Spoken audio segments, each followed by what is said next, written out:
जीवेत सुखम जीवेत, ऋणं कृत्वा घृतं पिबेत, भस्मीभूतस्य देहस्य पुनरागमनं कुतः, पुनरागमनं कुतः। हम तो वैसे भगवान कृष्ण का जीवन और उनके विचार समझने की प्रामाणिक कोशिश कर रहे हैं, फिर भी ये श्लोक क्यों लिया ऐसा आपको लगता होगा। खाओ पियो मजा करो और जब तक जीवन है तब तक भोग भोगो, ऋण निकालो लेकिन घी पियो। आज की भाषा में ऋण निकालो लेकिन दारू पी जाओ।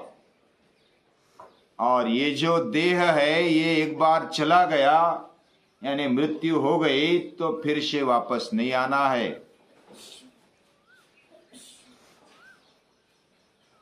खाओ पियो मजा करो, ईट ड्रिंक एंड बी मेरी। ये संस्कृति अपने आप फैलती है, इसको संस्कृति बोलना चाहिए कि नहीं चाहिए ये भी विचार करना चाहिए। लेकिन एक अलग सा कल्चर पूरी दुनिया में अपने आप फैलते जाता है। कोई एक विद्वान कहता है मनुष्य मूल रूप में आलसी है। मनुष्य जो प्राणी है वो आलसी है और इसलिए तो संशोधन वो करता है, यानी जगह पर सब कुछ मिलना चाहिए, ज्यादा से ज्यादा आराम मिलना चाहिए, कष्ट नहीं होना चाहिए। ऐसी प्रवृत्ति सहज प्रवृत्ति है, ऐसे कोई विद्वान कहते हैं। ये जो जीवन है ये जड़त्व से निकला है। बहुत सारे साइंटिस्ट वो भी ऐसा कहते हैं, बहुत सारे विचारधारा फिलॉसफी भी ऐसी कहती है कि ये पूरा निर्माण हुआ प्रकृति से निर्माण हुआ है। इस दुनिया में दो तत्व माने जाते हैं, एक प्रकृति है एक पुरुष है। प्रकृति यानी जड़ यानी मैटर और चैतन्य पुरुष यानी चैतन्य स्पिरिट। ये स्पिरिट और मैटर ये दोनों बातों को लेकर ये पूरी दुनिया चलती है, दोनों बातों से निर्माण हुई है। ऐसी सांख्य दर्शन की विचारधारा है, योग दर्शन की भी विचारधारा है, उनकी वो फिलॉसफी है। और भौतिकता के आधार पर ही आज का विज्ञान खड़ा हुआ है। Science and technology is based upon matter. Matter यानी भौतिक बातें, और इन भौतिक बातों से ही अगर ये विचारधारा विज्ञान निर्माण हुआ है, साइंस और तंत्र ज्ञान निर्माण हुआ है, तो वो हमें जड़त्व की तरफ ही ले जाएगा। ये हमारे विचारवंत कहते हैं, ऋषि मुनि कहते हैं, जिसका जहां से जन्म हुआ है वही वो ले जाएगा। अगर जड़त्व से हम आए, भौतिकता से आए हैं, तो भौतिकता की तरफ ही जाएंगे। हमारे अंदर जड़त्व आ जाएगा, हम आलसी बन जाएंगे, जड़ बन जाएंगे। लेकिन भारतीय संस्कृति ऐसा नहीं मानती। जो वेदांत दर्शन मानता है ये पूरी दुनिया चैतन्यमय है, ये स्पिरिट है। और एक तरफ दूसरी विचारधारा कहती है कि एक भौतिक पूरा ये जो जगत है, गच्छति इति जगत, ये जाता है, बदलता है। लेकिन जड़ बदल सकता नहीं। जड़ कैसे बदल सकता है? जो निर्जीव है, जिसमें जीव नहीं है, तो वो कैसे बदल सकता है? जो बदल सकने वाला तत्व अगर कुछ है तो वो चैतन्य है। लेकिन चैतन्य भी बदलेगा नहीं। जो बदलेगा वो चैतन्य कैसे? उसके बारे में कुछ भी बोलना थोड़ा विचारपूर्वक बोलना चाहिए। जड़त्व में भी बदलाव नहीं आ सकता। अगर चैतन्य बदला तो फिर वो क्या रहा? चैतन्य, वह चैतन्य है, सत्य है। वह सत्य सत्य कभी बदलता नहीं, और जो जड़ है उसमें बदलने की ताकत नहीं होती। लेकिन जो बदलाव दिखता है वह चैतन्य से दिखता है। दो विचारधाराएं हैं, एक भौतिकता से भरी हुई है और दूसरी चैतन्य से भरी हुई है। लेकिन जड़त्व में भरी हुई भी आज दुनिया में दो प्रवाह चल रहे हैं, और दो प्रवाह अगर समझेंगे तो चैतन्य का प्रवाह हमारी समझ में आ जाएगा और कृष्ण समझ में आ जाएंगे। कृष्ण समझने के लिए ये विषय शुरू किया। दो विचारधाराएं आजकल कौन सी? एक तो लोकशाही मानते हैं, यानी हम अपने राजा है, हमारे स्वतंत्रता का अनुभव करने के लिए, खुद के स्वतंत्रता का अनुभव करने के लिए खुद को स्वतंत्र होना चाहिए, और लोकशाही में अपेक्षित है। यानी एक तरफ लोकतंत्रवाद है और लोकतंत्रवाद के दूसरी तरफ अगर देखेंगे तो कम्युनिज्म है, साम्यवाद है। यानी सभी समान है, एक समाज को श्रेष्ठ मानता है, समान मानता है, और दूसरा समाज को मानता हुआ भी वैयक्तिक जीवन को भी स्वतंत्र देने की सोचता है। वैसा मूलभूत विचार उनमें अच्छा है, लेकिन मेरा व्यक्ति जीवन स्वतंत्र होना चाहिए, उसमें समाज को, लोगों को इतना महत्व नहीं दिया जाता, ऐसा प्रैक्टिकल देखा जाता है। मैं जो भी चाहे, मन में चाहे वो करो, खाओ पियो मजा करो, और समाज के बारे में मुझे कोई लेना देना नहीं, राष्ट्र के बारे में मुझे कोई लेना देना नहीं। और साम्यवादी विचार कहता है राष्ट्र या तो समाज सर्वतोपरि है, वैयक्तिक कुछ उसमें स्वतंत्र नहीं होना चाहिए। लेकिन दोनों विचारधाराएं कहां से निर्माण हुई? हर एक को पैसा मिलना चाहिए, भौतिक बातें मिलनी चाहिए और समान मिलनी चाहिए, यह साम्यवाद कहता है। और हर किसी को स्वतंत्र है, स्वतंत्रता ये हमारा जन्म सिद्ध हक है, ऐसी बोलने वाली एक विचारधारा है। और वो लोकशाही को मानते हैं, लोगों के द्वारा चलाया हुआ जो राज्य है, लेकिन वैयक्तिक स्वातंत्र्य को महत्व देता है, और सामूहिक भी हमें चलना चाहिए, ऐसी विचारधारा रखता है। फिर भी प्रैक्टिकल में तो सभी अपना अपना ही देखते हैं। दोनों विचारधाराएं भौतिकता पर खड़ी है तो उसका फाउंडेशन इतना मजबूत नहीं है। जो जड़त्व से निर्माण हुआ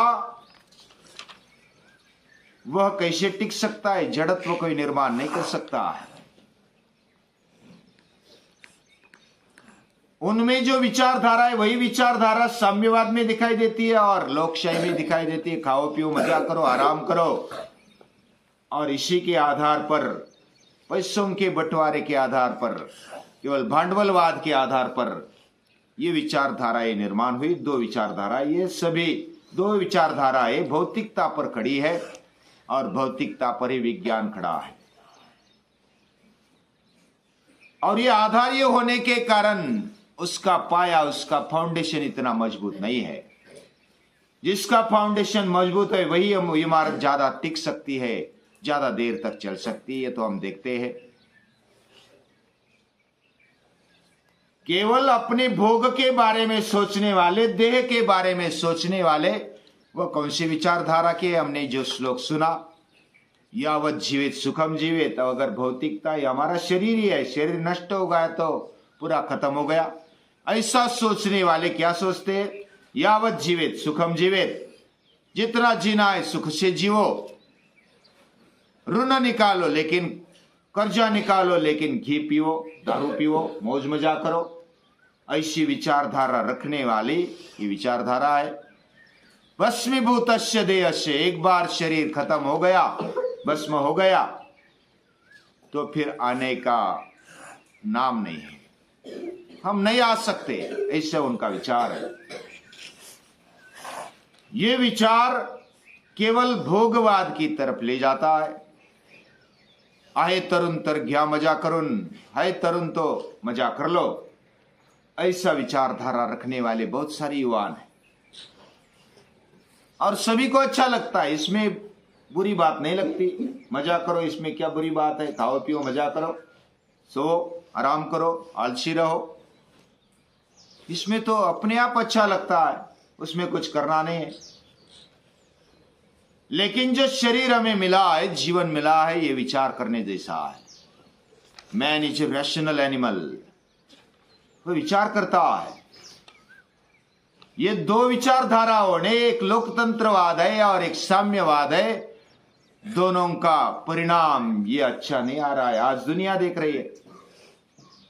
और इसलिए कृष्ण की विचारधारा ये बहुत महत्वपूर्ण है। कोई कोई इस दो धाराओं से, लोकतंत्रवाद है, साम्यवाद है, इसमें भोग की तरफ हमारी जीवन दृष्टि झुकती है। और इसलिए कोई ऐसा विचार करते जो अध्यात्मवादी अपने आप को मानते, धार्मिक मानते, वो बोलते हैं कि छोड़ दो सब, त्याग करो, सन्यास ले लो, हिमालय में चले जाओ, पूरे त्याग की तरफ जाते हैं। ऐसा एक तरफी जाने वाले ये भी कृष्ण को मान्य नहीं है। कृष्ण को समझना है तो क्या समझना पड़ेगा, कौन सी बात समझनी पड़ेगी?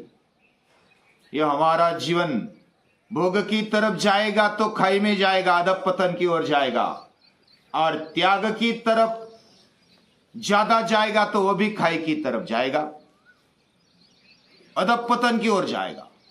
ये कृष्ण कहते हैं। कृष्ण का नाम है संयम, कृष्ण का नाम है चैतन्य। जो भी धगधगना वाला चैतन्य, ऐसे कृष्ण को बोल सकते हैं। कृष्ण संयम है, कृष्ण समन्वय है। मुरारे तृतीयो पंथः, मुरारी का यानी जो बांसुरी बजाने वाले, एक तरफ बांसुरी बजाते, दूसरी तरफ सुदर्शन भी लेने वाले कृष्ण है। सुदर्शन कब चलाना है ये उनको मालूम है, और बांसुरी कब बजाना ये भी मालूम है। जीवन का संगीत वो लेते हैं, वो कृष्ण है।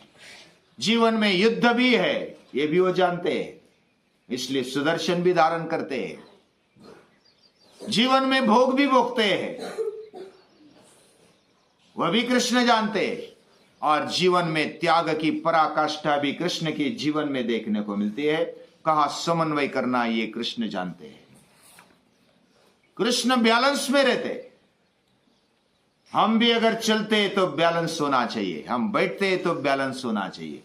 यह संतुलन है, जीवन एक संतुलन है।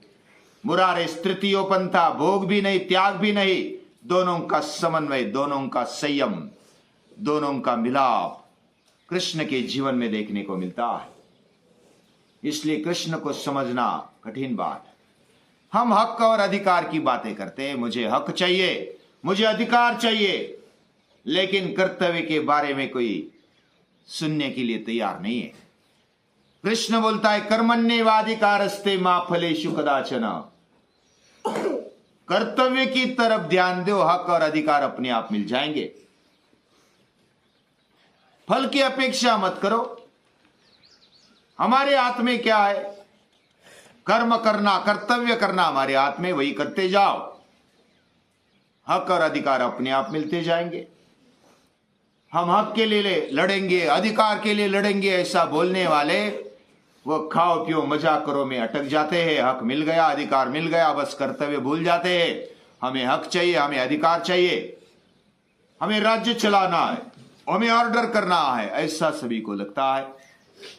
लेकिन ऑर्डर करने के पहले, आज्ञा देने के पहले आज्ञा पालना सीखना चाहिए, ऐसे कृष्ण बोलते हैं। उन्होंने अपने माता पिता की आज्ञा पाली, उन्होंने सांदीपनी ऋषियों की आज्ञा मानी। ऋषिभिर बहुधा गीतम छंदोभिर विविधै पृथक एवं परंपरा प्राप्तम। ये परंपरा खड़ी होनी चाहिए। हालांकि परंपरा को तोड़ने वाले कृष्ण है। परंपरा जब कर्म कांड बन जाती है तो उसको तोड़ने वाले कृष्ण है। गोवर्धन को उठाने वाले, अपने हाथ में इंद्र की पूजा बंद करने वाले कृष्ण है। परंपरा को तोड़ दिया। लेकिन जो भी परंपरा खड़ी होगी विचार पूर्वक खड़ी होनी चाहिए और उसको हर बार बुधा भाव समन्विता, बुद्धि से भाव से लेकर उसको समेटे रहना चाहिए, उसको अपने जीवन में लाना चाहिए। ऐसे कृष्ण कहते हैं सतत जागृत रहो। जागृति का नाम कृष्ण है। कोई भी समय वो ढीले ढाले नहीं रहे, वो जागृत रहे। कौन सा भी समय हो, कंस को मारना हो, जन्म के समय उनके पिता माता जागृत रहे, इसलिए वो बच सका। वह बचपन में भी बहुत जागृत रहा, कालिया नाग को मार डाला, भगा दिया। हर एक क्षेत्र में कृष्ण जागे हुए। उसने नृत्य किया, उसका नृत्य तो प्रसिद्ध है, रासलीला की।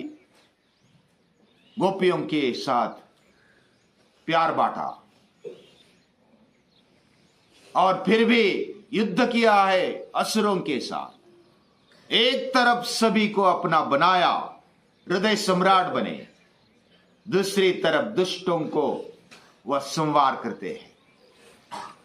दुष्टों का संवार करते हुए भी सभी को अपनाने वाले कृष्ण है। वासुदेव सर्वमिति। ये जो कृष्ण को अगर समझना है ना, तो बहुत बार हमने देखा कि तप करना पड़ेगा, 12-12 साल तक साधना करनी पड़ेगी। और केवल साधना ही नहीं, कृष्ण से नाता जोड़ना पड़ेगा। केवल तप से, केवल ज्ञान से, केवल यज्ञ करने से कृष्ण समझ में नहीं आएंगे। ना हम वेदैर न तपसा न दानेन न चेज्जया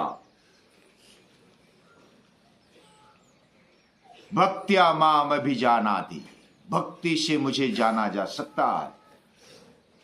तो कृष्ण के भक्त बनो, मनमना भव, मद्याजी भव, माम नमस्कुरु, मेरे साथ जुड़ जाओ। ये कृष्ण कहते हैं, बार बार कहते हैं। सर्वधर्मान परित्यज्य मामेकम शरणम व्रज। ऐसे कहने वाले कृष्ण हमें अपनाते, सभी को अपनाते। अपिचेत सुदुराचारो, कितना भी पापी क्यों ना हो, सुदुराचारी क्यों ना हो, वह अगर अनन्य भक्ति से कृष्ण के शरण में आता है तो कृष्ण उसको स्वीकारते। क्षिप्रम भवति धर्मात्मा, वह तुरंत ही धर्मात्मा बन जाता है। कितना भी पापी क्यों ना हो, वाल्य का वाल्मीकि बन सकता है। इतना भी दुराचारी क्यों ना हो, धर्मात्मा बन सकता है। इतनी ताकत कृष्ण के विचारों में है। इतना प्रेम, इतना स्वीकार, सभी का स्वीकार कृष्ण करते हैं। कृष्ण ने कभी किसी को धिक्कारा नहीं। धिक्कार किया है तो बस दुष्ट विचारों का। कोई कोई ऐसा बोलते हैं कि कृष्ण ने गीता कही, हिंसा भड़काई, अर्जुन को युद्ध के लिए तैयार किया, लेकिन उन्होंने कृष्ण को अच्छा समझा नहीं है। कृष्ण का ज्यादा जीवन धर्म संस्थापना के लिए गया है। आप विचार करेंगे तो पता चलेगा, अभ्यास करो तो पता चलेगा। कृष्ण के बारे में हम जितना भी सोचेंगे कम है। मेरी बुद्धि भी कम है, मेरी क्षमता भी कम है, मेरी बालक बुद्धि है। यानी कृष्ण के सामने खड़े रहने की, उसके पांव के नजदीक भी खड़े रहने की हमारी ताकत नहीं, मेरी ताकत नहीं है। फिर भी कृष्ण ही हमें हिम्मत देता है। ममैवांशो जीवलोके सर्वस्य चाहम हृदि सन्निविष्ट। ऐसी ताकत देने वाले कृष्ण है। उद्धरेदात्मनात्मानम बोलने वाले भी कृष्ण है, इसलिए ताकत आ जाती है। मां मनुस्मर युद्ध चे, मेरा स्मरण कर और युद्ध कर। क्यों बेटा है? क्लैब्यम मा स्मगम अपार्थ नैतत्व उपपद्यते छिद्रम हृदय दौर्बल्यम त्यक्तोत्तिष्ठ परंतप। एक थप्पड़ लगाकर खड़ी करने वाली ये गीता है, कृष्ण है।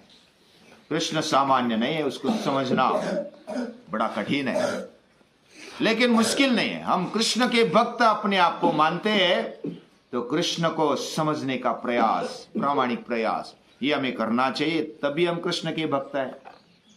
केवल कृष्ण के बारे में कृष्ण कृष्ण कृष्ण राम कृष्ण हरि बोलने वाले कृष्ण के भक्त नहीं है। जीवन से डरने वाले, पलायन करने वाले कृष्ण के भक्त नहीं है। उल्टा पलायन करने वाले को वापस लेकर अपने कर्तव्य पर बांधने वाला कृष्ण है। ऐसे कृष्ण को जानने का प्रयास, ये हमारी कृष्ण के प्रति भक्ति है। कृष्ण को जानने के लिए और कुछ बहुत सारा करना पड़ेगा, हमारा जीवन उसके लिए लगाया जाए। ये कृष्ण के भक्त होकर जो भी भूल हो गई या तो गलत हो गया वो मेरा है, लेकिन जो अच्छा है वो कृष्ण का है, कृष्ण के समान चलने वाले महापुरुषों का है। ऐसे कृष्ण को याद करते हैं और उसको हृदयपूर्वक नमन करते हैं।